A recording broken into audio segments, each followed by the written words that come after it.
প্রধানমন্ত্রী তারেক রহমানের দ্বিতীয় দিনের মতো সচিবালয় অফিস করছেন। সকাল 11টায় প্রধানমন্ত্রীর সভাপতিত্বে আন্তঃমন্ত্রণালয় বৈঠক শুরু হয়েছে। এরপর দুপুর 2টায় আরও একটি আন্তঃমন্ত্রণালয় বৈঠক হওয়ার কথা রয়েছে। প্রধানমন্ত্রীর কর্মসূচি নিয়ে বিস্তারিত জানাতে সচিবালয় থেকে সরাসরি যুক্ত হচ্ছেন সহকর্মী শাহ ইমন। ইমন, প্রধানমন্ত্রীর কর্মসূচি নিয়ে বিস্তারিত কি তথ্য রয়েছে জানাবেন?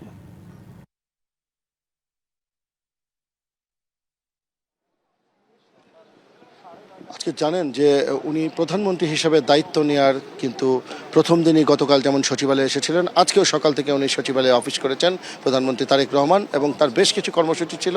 প্রথমেই সকালে কিন্তু তিন বাহিনীর প্রধানমন্ত্রীর সাথে সাক্ষাৎ করেছেন এবং তাদের সাথে একটি সৌজন্য সাক্ষাৎ শেষ হওয়ার পরপরই কিন্তু একটি আন্তঃমন্ত্রণালয় বৈঠক শুরু হয়, যেটি ফ্যামিলি কার্ড, যে বিএনপির যে নির্বাচনী ইশতেহার ছিল, অর্থাৎ বিএনপির নির্বাচনী ইশতেহার এবং জনগণের কাছে যে ঘোষণাগুলি দিয়ে তারা রাষ্ট্র ক্ষমতায় এসেছে, সেইগুলোকে প্রাধান্য দিয়ে তারেক রহমান কিন্তু বলেছিল যে সেইগুলোকে সবার আগে অগ্রাধিকার এবং প্রাধান্য দিয়ে সেই নির্বাচনী ইশতেহারগুলি কিভাবে বাস্তবায়ন করা যায় সেই অনুযায়ী কাজ শুরু করবে সরকার, এবং সেই অনুযায়ী কিন্তু কথা দিয়েছেন সরকার যেভাবে, সেইভাবেই কিন্তু আজকে দ্বিতীয় দিনেই উনি ওনার নির্বাচনী ইশতেহারের অন্যতম যে ইশতেহার ছিল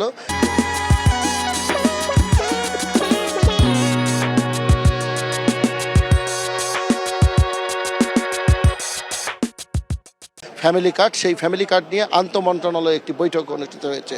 সেই বৈঠকে কিভাবে এই ফ্যামিলি কার্ড বাস্তবায়ন করা যায় সেই বিষয়ে বিস্তারিত আলোচনা হয়েছে এবং সিদ্ধান্ত হয়েছে।